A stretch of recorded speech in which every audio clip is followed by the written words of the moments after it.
मैं एक जवान और खूबसूरत लड़की थी। हम बहुत गरीब थे। हमारे मोहल्ले के एक अमीर आदमी ने मेरे माँ बाप को लाखों रुपए दिए और शादी करके वो मुझे अपने घर ले गया। मेरे 7 देवर थे। मैं अपने ससुराल में अकेली औरत थी। इस घर में रिवाज था कि मैं हर रात अपने अलग अलग देवर के साथ गुजारूं। हर रात मेरे लिए अजियतनाक होती थी। एक दिन मैं घर से भाग गई। रास्ते में एक रिक्शे वाला मिला और वो मुझे अपने घर ले गया। रात हुई तो अचानक वही 7 देवर मेरी रोजी रोटी का जरिया रिक्शा है और सवारी का इंतजार करता हूँ। एक दिन सुबह सुबह एक मियाँ बीवी मेरे पास आए और बोले इन्हें बस स्टेशन तक जाना है। सवारी अच्छी थी, किराया भी ज्यादा बनता था। सो मैंने हामी भर ली और इन्हें बस स्टेशन तक ले गया। मियाँ बीवी को उतार कर मैं मुड़ने ही वाला था कि सामने से एक लड़की आती दिखाई दी, इस ख्याल से कि उसे कहीं जाना होगा। मैंने अपना रिक्शा रोक दिया। लड़की की उम्र 26 साल के करीब होगी। उसने लाल रंग की कुर्ती और लहंगा पहन रखा था और उसकी चाल में मुस्कुराहट लड़खड़ाहट थी। हस्बे तवक्का वो मेरे करीब आकर रुक गई, बिना कुछ कहे रिक्शे में बैठ गई और मुझे चलने का कहा। मैंने भी सोचा शायद मेन रोड तक जाना होगा, सो मैंने रिक्शा स्टार्ट कर दिया। रास्ते भर मैं उसी शीशे में देखता रहा। उसने माथे पर टीका लगा रखा था जिसे साफ जाहिर था कि वो हिंदू मजहब से ताल्लुक रखती है। थोड़ी ही देर में हम बस स्टेशन के रश से दूर आ गए। मैंने रिक्शा रोके बिना ही उससे पूछा, मोहतरमा आपको कहाँ जाना है? मेरे पूछने के बाद भी उसने कोई जवाब ना दिया, बल्कि हाथों में पकड़ा शॉपर को सीने से लगाकर बैठ गई। ये उसका वाहिद सामान था जो मैंने उसके पास देखा था। मैंने जब सवाल दोहराया तो बोली आगे ले चलें। मुझे लगा शायद इसी शहर में नई आई है, इसलिए जगहों का पता नहीं है, शायद जगह देखकर उसे याद आ जाए। सो मैं रिक्शा लेकर चलता रहा, यहाँ तक कि मेन रोड भी खत्म हो गया। मैंने उससे दोबारा पूछा, मोहतरमा आपने बताया नहीं आपने कहाँ उतरना है? उसने आहिस्तगी से बोला, जी साहब किसी भी मुसलमान बस्ती में उतार दो। अरे मोहतरमा यहाँ सारे ही मुसलमान हैं, आप बताएं जाना कहाँ है, जगह का नाम क्या है, क्या आपके पास कोई पता वगैरह है? अगर लिखा हुआ है तो मुझे दिखा दे, मैं आपको वहाँ छोड़ देता हूँ। मैंने कहा तो वो घबरा कर बोली, मुझे कहीं नहीं जाना, जहाँ आपका दिल करे छोड़ दे। इसके जवाब पर मैं बौखला गया। भला ये क्या बात हुई? अगर मंजिल का नहीं पता था तो सफर क्यों कर रही हो? मैंने थोड़ा गुस्सा किया तो वो रोने लगी। उसके रोने से मेरा दिल पसीज गया। मैंने पीछे मुड़कर देखा तो मेरे दिल की धड़कनें बेतरतीब होने लगी। वो किसी फूल की तरह तरोताजा थी और आंखों में मासूमियत थी। मैंने कहा, देखें मेरा ये मतलब नहीं था, आप जो भी जगह कहेंगी बगैर किराए के मैं आपको वहाँ पहुँचा दूंगा। आप मुझे आराम से तसल्ली से जगह बता दीजिए। वो तकरीबन रोते हुए बोली, मेरा कोई ठिकाना नहीं है, ना ही मेरा इस दुनिया में कोई वारिस है। आप मुझे अपने साथ ले चलो, मुझे घर में बेशक नौकरानी बना कर रख लो, मैं सिर्फ 2 वक्त की रोटी खाऊंगी और आपसे कोई तकाजा भी नहीं करूंगी। उसने कुछ इस अंदाज से कहा जैसे मैं किसी रियासत का बादशाह हूँ और वो कोई कनीज है। आपको बताता चलूं कि मैं एक पाँव से लंगड़ा था, सो मैंने लकड़ी की टांग लगवा ली थी और इसी के सहारे रिक्शा चलाता था, जबकि गांव में मुझे कोई रिश्ता देने पर तैयार ना था। वजह एक तो मेरा लंगड़ापन था और दूसरा ये कि मैं कोई और काम नहीं कर सकता था। जाहिर है ऐसे में कौन अपनी बेटी का हाथ मुझे देता। मैंने एक लम्हे को सोचा और फिर लड़की से कहा, ठीक है मुझे कोई मसला नहीं, मैं तुमसे शादी करने को तैयार हूँ। तुम बताओ तुम कब शादी करोगी? कहो तो अभी ले चलूं, अगर नहीं तो कुछ दिन दारुल अमान में रह लो, अपने आप को मुतमईन कर लो, फिर शादी के लिए देर राशि हुआ तो मुझे बता देना। ये सुनकर इसकी आंखों में चमक सी आ गई। बोली, आप बहुत अच्छे हैं साहब, मुझे और क्या चाहिए? आप मुझसे शादी कर लो, मैं अभी शादी करने को तैयार हूँ। मुझे इसकी मासूमियत पर बेख्तियार हंसी आ गई। मैंने दिल में सोचा अगर ये चंद मिनटों में मुझे इतनी सारी मुस्कुराहटें दे सकती है तो मेरी जिंदगी को कितना खुशगवार बना देगी। सो मैंने अपने एक वकील दोस्त को फोन किया, उसे सारी सूरत हाल से आगाह किया और कहा कि मैं अभी इससे निकाह करना चाहता हूँ। उसने मुझे सोच विचार का मशवरा दिया जिसे मैंने तहम्मुल से सुना और कहा, मैं आपकी बात से इत्तफाक करता हूँ, मगर मेरा दिल कह रहा है कि ये लड़की मासूम है। खैर उनका काम था समझाना, सो उन्होंने समझा दिया। मुझे कहा कि मैं इस लड़की को लेकर कचहरी आ जाऊं, अभी तक मैंने इसका नाम नहीं पूछा था। अमजद भाई से बात करने के बाद मैंने उससे नाम पूछा तो उसने अपना नाम नीलम बताया। उसका नाम भी उसकी तरह खूबसूरत था। मैंने रिक्शा मेन रोड से कचहरी की तरफ मोड़ा और 5 मिनट में कचहरी पहुंच गया। अपने दोस्त के पास पहुंचा तो सबसे पहले उसने मुझे मिठाई की फरमाइश की जिससे मैंने निकाह तक मशरूत कर दिया। फिर उससे बताया कि मैं इस लड़की से निकाह करना चाहता हूँ। वो मुझे अपने ऑफिस ले गया, कुछ जरूरी इंतजामात किए, चाय पानी का बंदोबस्त किया, अपने चंद दोस्तों को भी मदऊ किया, साथ ही निकाह खां और निकाह वाले रजिस्टर का भी बंदोबस्त किया गया। अमजद भाई के ऑफिस में इनके 3-4 दोस्त बैठे थे। मेरा शिद्दत से जी चाहा कि नीलम के पास कोई चादर वगैरह होती तो वो सर ढांप कर बैठती, मगर उसने कुर्ती लहंगा पहन रखा था लेकिन दुपट्टा दुपट्टा उसके पास नहीं था। खैर मैंने जैसे तैसे बर्दाश्त किया और उसकी लंबी छुट्टियां कमर पर लहरा रही थी। निकाह के वक्त पता चला कि नीलम ने अभी अभी इस्लाम कबूल किया है। वो 2-3 दिन पहले मुसलमान हुई है और अभी तक उसे नमाज रोजे का नहीं पता। खैर मुझे कोई खास हैरत नहीं हुई क्योंकि अपने हुलिये से वो गैर मजहबी लगती थी। अमजद भाई ने उससे एक और सवाल किया कि वो कुंवारी है या नहीं, तो इस सवाल पर वो चुप सी हो गई।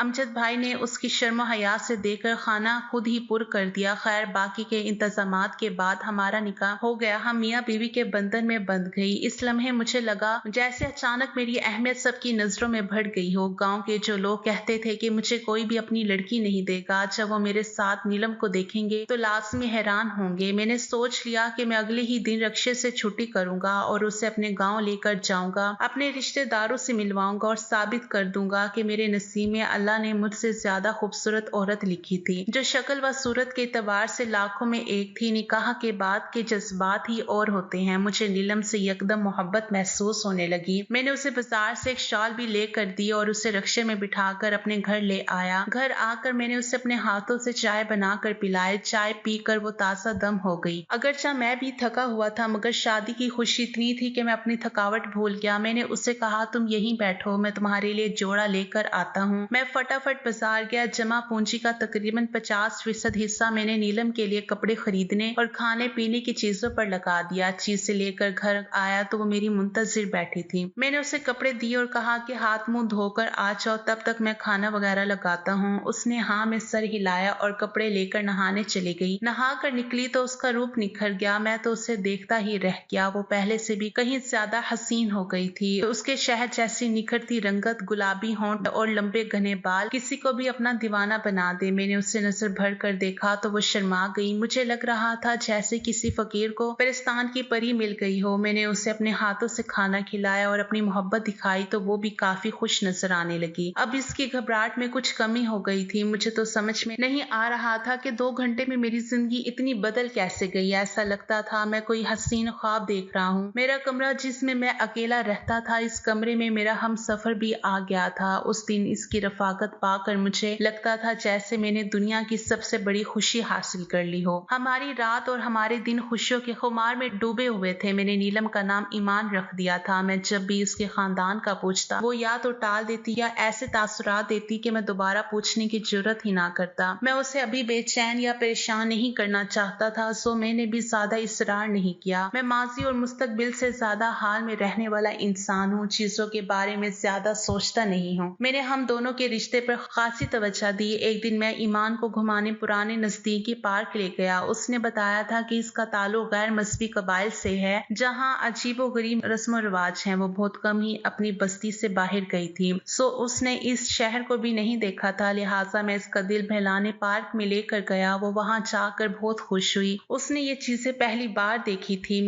मैंने उसे मुख्तलिफ झूले दिखाए, मगर वो झूले पर बैठने से डर रही थी। पार्क में घूमने फिरने के बाद हम एक ढाबे पर बैठे हुए थे कि एक आदमी हमें बार बार घूर रहा था। मैंने देखा इसकी दिलचस्पी मुझसे ज्यादा ईमान में थी। खैर मैं लड़ने झगड़ने का कायल नहीं था। शहरों में ये बातें आम होती हैं, मगर अब इसका घूरना नाकाबिले बर्दाश्त होता जा रहा था और इसकी हरकतें भी पहले से ज्यादा मशकूक हो गई थी। वो फोन पर कुछ लिख रहा था। थोड़ी देर बाद उसने फोन कान से लगाया और बोला, हाँ तू कहाँ है, तेरे लिए बहुत बड़ी खबर लाया हूँ। ये कहकर उसने उसे नजदीकी स्टेशन पर मिलने का कहा और फोन बंद कर दिया। अब इसने हमारी तरफ देखना बंद कर दिया और ढाबे से निकल गया। ईमान इन बातों से बेखबर थी, मगर मैं थोड़ा सा परेशान हो गया था। ना जाने इन लोगों की क्या नियत थी। खैर हमने जल्दी से खाना खाया। मैं उसे लेकर ढाबे से बाहर आ गया और अपने घर की जानिब चल दिया। रास्ते में मैंने महसूस किया कि कोई हम दोनों का पीछा कर रहा था, मगर जो ही मैंने पीछे मुड़कर देखता मुझे सब कुछ नॉर्मल ही लगता। मैं समझ ही नहीं पाया कि कौन मेरा पीछा कर रहा है। हम तकरीबन 1 घंटे में अपने घर पहुंचे तो मगरिब की अजान हो रही थी। मैंने नमाज अदा करनी थी, सो ईमान को घर में ही छोड़कर खुद मस्जिद चला गया। उसे सख्ती से हदायत की कि कोई भी आए तो दरवाजा मत खोलना और अगर मेरा भी कहे तो उसे कह देना कि मैं मस्जिद नमाज पढ़ने गया हूँ। तकरीबन आधे घंटे बाद मैं नमाज पढ़कर घर वापस आया तो ईमान घबराई हुई थी, बल्कि उसने बाकायदा रोना शुरू कर दिया। मेरे पूछने पर उसने बताया कि मेरे जाने के बाद कोई जोर जोर से दरवाजा खटखटा रहा था, इतनी जोर से जैसे दरवाजा तोड़कर अंदर आना चाहता हो। फिर शायद मोहल्ले के किसी आदमी ने बताया होगा तो दरवाजा खटखटाना बंद कर दिया। मैंने उससे तसल्ली दी और कहा शायद कोई बच्चा डराने की कोशिश कर कर रहा होगा या फिर मेरा कोई जानने वाला होगा। मैं पहले चुप रहा और कहा कि मेरे दोस्त कोई लिहाज वगैरह नहीं करते, यकीनन इन्हीं में से कोई होगा। मेरे साथ वालों से पूछा तो उन्होंने बताया कि मेरे जाने के बाद 2 लोग आए थे, उनको मोहल्ले में पहले कभी नहीं देखा गया, सो मोहल्ले वालों ने इन्हें निकाल बाहर किया। ये सुनकर मैं परेशान सा हो गया, आखिर वो लोग कौन थे और इन्हें क्या चाहिए था। अगली सुबह जुमा था, सो मैं घर पर ही था क्योंकि जुमे वाले दिन मैं रिक्शा नहीं चलाता था। मेरी दुल्हन को आए हुए अभी 1 महीना भी नहीं हुआ था, सो मैं नाश्ता बाहर से ही लाता था। उस दिन भी मैं हलवा पूरी लेने बाहर गया। वापसी पर आया तो दरवाजे पर 2 लोग खड़े थे और मुसलसल दरवाजा बचा रहे थे। मैंने पूछा तुम लोग कौन हो, तो बिखर गए और बोले तूने हमारी लड़की इस घर में रखी है। मैं हैरान हो गया, और तुम्हारी कौन सी लड़की मेरे घर में है? इस घर में जो है वो सिर्फ मेरी बीवी है और उसका नाम ईमान है। अरे हम सब जानते हैं वो हमारी बीवी है, तुमने उसे जबरन यहाँ रखा हुआ है। हम तुम्हारी चमड़ी उधेड़ कर रख देंगे और अभी दरवाजा खोलो और इसे हमारे हवाले करो। इन लोगों का हुलिया भी औरतों जैसा था, सर पर चुटियां बांधी हुई थी और गले में अजीबो गरीब पट्टे डाले हुए थे। मैंने इनकी बदमाशी देखी तो मुझे भी गुस्सा आ गया। मैंने हलवा पूरी साइड पर रखी और बाजू चढ़ाकर बोला, हिम्मत है तो ले जाकर दिखाओ मेरी बीवी को, ये मेरा मोहल्ला है, सब लोग यहाँ मुझे जानते हैं। अगर ज्यादा चूं चां की तो ऐसा पिटवाऊंगा कि वापस अपनी टांगों से नहीं जाओगे। मेरा ये कहना था कि उस शख्स ने मुझे गिरेबान से पकड़ लिया और बोला, तुम्हारी ये हिम्मत, शायद तुम मुझे जानते नहीं हो। मेरा नाम शाका है और मेरे नाम से बड़े बड़े लोग कांपते हैं। हाँ, मुझे भी तुमसे कोई डर नहीं है, जो करना है कर लो, मैं तुमसे डरता नहीं हूँ। हमारी लड़ाई और शोर सुनकर मोहल्ले के लोग भी जमा हो गए थे। ये लोग दंगा फसाद मचा रहे थे, सो किसी ने पुलिस को खबर कर दी। थोड़ी ही देर में पुलिस हमारे दरवाजे तक आ गई। मुझे बहुत अजीब लग रहा था, मगर उन लोगों का कोई और हल भी नहीं था। पुलिस के आते ही ये लोग डर गए और भागने लगे, मगर पुलिस ने घेर लिया और पूछा, तुम लोग इस शरीफ आदमी को क्यों तंग कर रहे थे? मोहल्ले वालों ने भी हमायत की, जिस पर इन लोगों ने बताया कि मैंने इनके कबीले की औरत को अपने घर में जबरन कैद किया हुआ है, हालांकि वो इनके खानदान में ब्याह जा चुकी है। पुलिस वालों ने ये सुना तो अपनी लेडी कांस्टेबल को भी साथ ले आए और घर की तलाशी लेने को कहा। ईमान इस सब से बहुत खौफजदा हो चुकी थी और खौफ से थर थर कांप रही थी। उसने पुलिस के सामने बयान दिया कि मैं इस शख्स की बीवी हूँ। मैंने पुलिस को अपना निकाहनामा भी दिखा दिया। पुलिस को यकीन दिलाने में मैं कामयाब हो गया तो पुलिस इन लोगों को अपने साथ थाने ले गई। इनके जाने के बाद कुछ सुकून हुआ तो मेरे हवास बहाल हुए। मैं सोच में पड़ गया कि आखिर ये लोग कौन थे और बिला वजह तो नहीं आए होंगे, जरूर ये ईमान को जानते होंगे। और फिर कल जब हम ढाबे पे बैठे थे तो वो शख्स घूर घूर कर ईमान को देख रहा था और उसने फोन पर भी शाका नामी बंदे का जिक्र किया था, जबकि इस शख्स ने भी अपना यही अजीब नाम बताया। खैर, मैंने दरवाजा बंद किया तो देखा ईमान रो रही थी। मेरे दिल में न जाने क्यों अभी भी इसकी मोहब्बत ही थी। मैंने इसके किरदार पर शक नहीं किया। मैंने ईमान को नाश्ता वगैरह करवाया और फिर इससे कहा, ईमान तुम मेरी जिंदगी बन गई हो, अगर तुम मुझे अपनी मासी के बारे में नहीं बताओगी तो मैं कैसे इन लोगों से बच पाऊंगा। खुदा ना खास्ता कभी ये लोग हमें नुकसान पहुंचा दे। मैं तन व तनहा आदमी हूँ, अगर कहीं कोई नुकसान हो गया तो मैं बर्दाश्त नहीं कर पाऊंगा। मेरे कहने पर ईमान ने बताया कि इसका ताल्लुक एक गैर मजहब कबीले से है। ये शख्स जिसने अपना नाम शाका बताया था और जो इनके दरवाजे पर बार बार इन्हें आकर धमकाता था, वो उसका शौहर था और इसके साथ जो छोटे कद का आदमी था, ये उसका देवर था। मजीद पूछने पर ईमान ने बताया कि ये लोग 8 भाई थे, इनकी कोई बहन ना थी और अपने कबीले में इन्होंने अपनी फौज नुमा बदमाशों की टोली बना रखी थी। ये किसी शख्स से जो बात मनवाना चाहते